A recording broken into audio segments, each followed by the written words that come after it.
अगला प्रश्न है श्री थावरचंद। प्रश्न संख्या 223। माननीय अध्यक्ष महोदय, मुझे जवाब मिल गया है।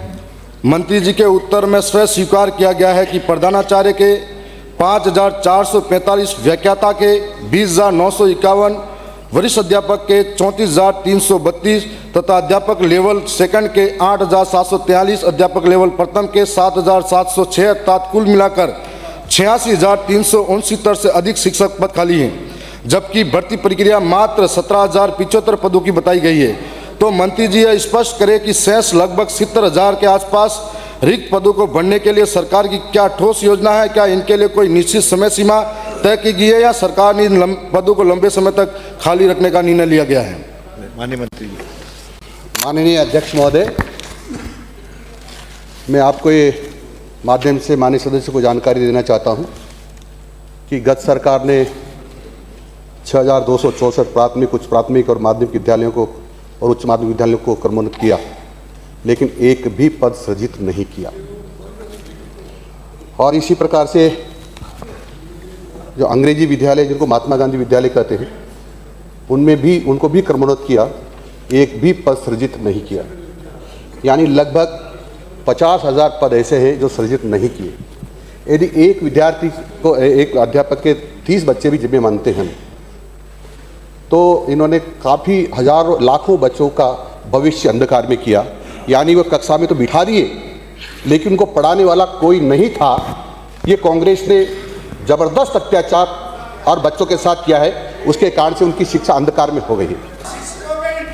माननीय अध्यक्ष महोदय, हमने भर्ती वर्ष 2024 में कुल 2202 भर्ती की हमने भर्ती निकाली और उसकी परीक्षा 23/6/25 को हुई है।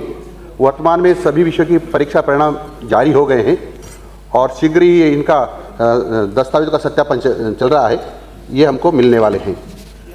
इसी प्रकार से हमने 2025 में 3,225 की भर्ती निकाली और इसकी भी परीक्षा 31/5/26 को हो गई है और ये भी शीघ्र शिक्षक हमको मिलने वाले हैं।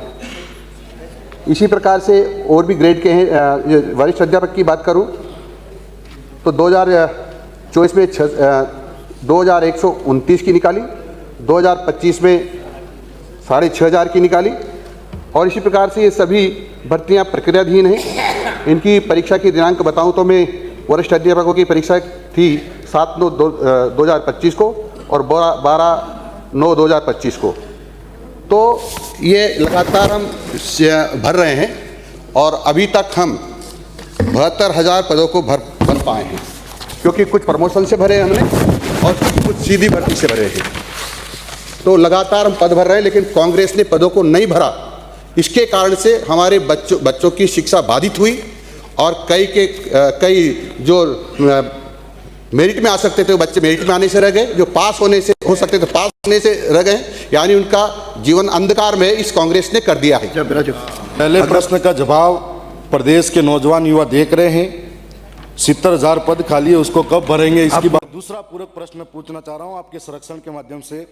मंत्री जी के उत्तरानुसार बेसिक कंप्यूटर अनुदेशक एवं वरिष्ठ कंप्यूटर अनुदेशक के लगभग 2300 पदों पर भर्ती प्रक्रियाधीन है, जबकि पीटीआई सहित कंप्यूटर अनुदेशक के 692 पद तथा वर्ष 2022-23 में अब तक विभिन्न विभागों की भर्ती में अनुसूचित क्षेत्र के अनेक पद परीक्षा में 40% न्यूनतम उत्तीर्णांक बाध्यता के कारण रिक्त या बैकलॉग रह गए हैं। ऐसी स्थिति में यह स्पष्ट किया जाए कि क्या सरकार अनुसूचित क्षेत्र में लागू 40% न्यूनतम उत्तीर्णांक बाध्यता हटाकर 2022 से पूर्ववत मेरिट आधारित चयन प्रक्रिया अपनाकर इन सभी रिक्त पद एवं बैकलॉग पदों को भरने का निर्णय लेगी? यदि हाँ तो कब तक, और यदि नहीं तो इसके स्पष्ट कारण क्या हैं? जबकि इस बाध्यता के कारण इसमें द्वितीय श्रेणी गणित विज्ञान में एक भी एसटी अभ्यर्थी का चयन नहीं हो पाया है। क्या सरकार यह मानेगी कि इससे एसटी प्रतिनिधित्व समाप्त होने जैसी स्थिति आएगी? तो 40% बाध्यता अंक हटाने का विचार रखती है रहने? नियमानुसार सभी पदों को भरेंगे और शीघ्र अतिशीघ्र भरेंगे। ठीक, का विचार रखते हैं या नहीं रखते हैं, इसका जवाब नहीं आया सर। आपका सरसन संज्ञा प्रश्न का उत्तर आ गया। ये जल्दी बनेंगे। नहीं है, बेरोजगारों से जुड़ा हुआ मामला के माध्यम से कहीं खाली ब्राज- माध्यम से मैंने दिया। मंत्री महोदय से मैं ये जानना चाहता हूं